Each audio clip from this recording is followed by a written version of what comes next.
यमुनानगर जनसभा में मुख्यमंत्री, नायब सैनी, केंद्रीय मंत्री मनोहर लाल, राव इंद्रजीत, कृष्णपाल गुर्जर और हरियाणा के मंत्रिमंडल सदस्य अनिल विज, कृष्ण पंवार, श्याम सिंह राणा सहित सांसद भी मौजूद रहे। बाबा साहेब डॉ भीमराव अंबेडकर की जयंती के मौके पर हरियाणा प्रदेश को प्रधानमंत्री श्री नरेंद्र मोदी ने कई नई योजनाओं की सौगात दी। हिसार के बाद यमुनानगर में भी प्रदेश को मिली 10,000 करोड़ की परियोजनाओं की सौगात। प्रधानमंत्री नरेंद्र मोदी ने यमुनानगर में Deenbandhu Chhoturam thermal power plant में 800 मेगावाट की सुपर क्रिटिकल यूनिट का किया शिलान्यास। यमुनानगर में गोबर धन संयंत्र का शिलान्यास और रेवाड़ी बाईपास का भी किया उद्घाटन। Deenbandhu Chhoturam thermal power plant Yamunanagar में 800 मेगावाट की तीसरी इकाई का किया शिलान्यास। तीसरी इकाई के निर्माण के लिए 233 एकड़ भूमि का होगा इस्तेमाल। परियोजना का वाणिज्यिक संचालन 48 महीनों के अंदर होगा। शुरू हरियाणा की घरेलू ऊर्जा उत्पादन क्षमता बढ़कर होगी 3,382 मेगावाट। हिसार में जनसभा को संबोधित कर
यकीन मानिए यही जय घोष आज दुनिया के हर कोने में गूंज रहा है।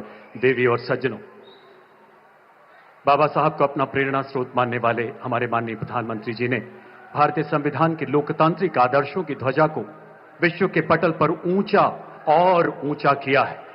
आइए दोनों हाथ ऊपर उठाकर स्वागत करें भारत के संविधान को देश का स्वाभिमान मानने वाले जन जन के प्रिय प्रधानमंत्री जी का। जोरदार तालियों से हाथ ऊपर उठाकर स्वागत, अभिनंदन वंदन करें।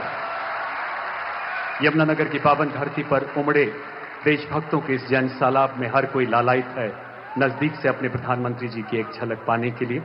आपका ये आपसे आग्रह देवी और सज्जनों का। यशस्वी प्रधानमंत्री श्री नरेंद्र मोदी के विजन और समर्पण पर अपनी मोहर लगा दी। साथियों, विस्तृत जानकारी एवं हरियाणा के पिछले 10 सालों की विकास यात्रा को 2 लघु फिल्मों द्वारा भी दिखाया जाएगा। आप सबकी करतल ध्वनि के जय घोष के बीच माननीय प्रधानमंत्री जी से निवेदन, कृपया रिमोट का बटन दबाकर इन प्रकल्पों का शिलान्यास एवं उद्घाटन करें। माननीय प्रधानमंत्री महोदय।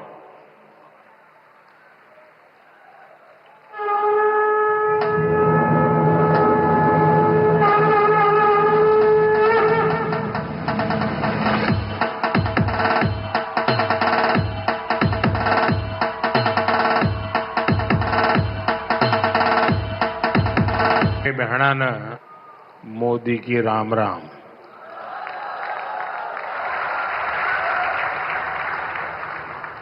साथियों, आज मैं उस धरती को प्रणाम करता हूं जहां मां सरस्वती का उद्गम हुआ, जहां मंत्रा देवी विराजती है, जहां पंचमुखी हनुमान जी है, जहां कपाल मोचन साहब का आशीर्वाद है,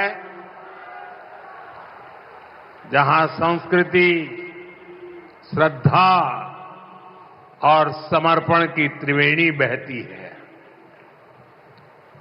आज बाबा साहब आंबेडकर जी की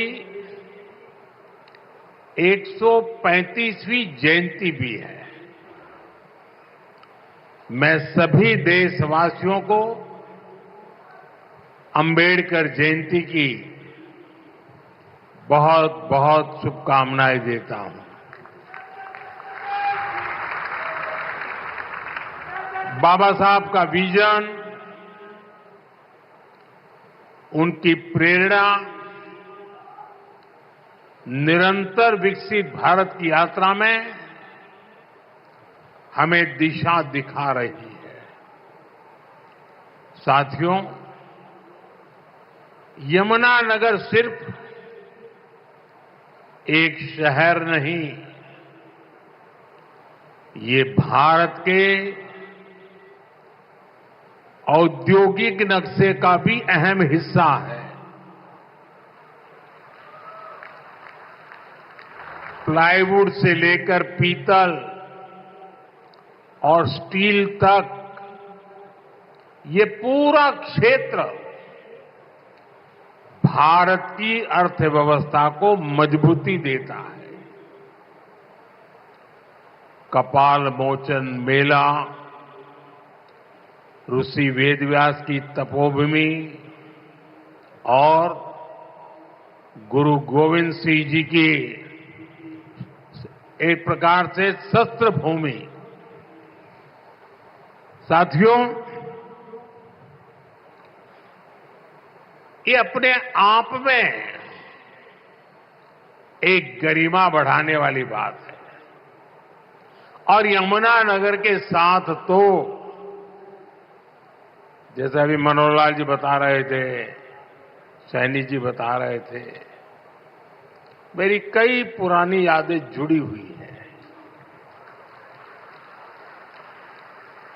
जब मैं हरियाणा का प्रभारी था तो पंचकुला से यहां आना जाना लगा रहता था। यहां काफी सारे पुराने कार्यकर्ताओं के साथ मुझे काम करने का अवसर मिला है। ऐसे कर्मठ कार्यकर्ताओं की परंपरा आज भी चल रही है। साथियों, हरियाणा लगातार तीसरी बार डबल इंजन सरकार के विकास की डबल रफ्तार को देख रहा है। और अब तो सैनी जी कह रहे हैं ट्रिपल सरकार। विकसित भारत के लिए विकसित हरियाणा, ये हमारा संकल्प है। इस संकल्प की सिद्धि के लिए, हरियाणा के लोगों की सेवा के लिए, यहां के युवाओं के सपनों को पूरा करने के लिए हम ज्यादा स्पीड से ज्यादा, ये हमारा संकल्प है। इस संकल्प की सिद्धि के लिए, हरियाणा के लोगों की सेवा के लिए, यहां के युवाओं के सपनों को पूरा करने के लिए हम ज्यादा स्पीड से ज्यादा बड़े स्केल पर काम करते रहते हैं। आज यहां शुरू हुई विकास परियोजनाएं, ये भी इसी का जीता जागता उदाहरण है। मैं हरियाणा के लोगों को इस विकास परियोजनाओं के लिए बहुत बहुत बधाई देता हूं। साथियों, मुझे गर्व है कि हमारी सरकार बाबा साहब के विचारों को आगे बढ़ाते हुए चल रही है। बाबा साहब आंबेडकर ने उद्योगों के विकास को सामाजिक न्याय का मार्ग बताया था। बाबा साहब ने भारत में छोटी जोतों की समस्या को पहचाना था। बाबा साहब कहते थे कि दलितों के पास खेती के लिए पर्याप्त जमीन नहीं है, इसलिए दलितों को उद्योगों से सबसे अधिक फायदा होगा।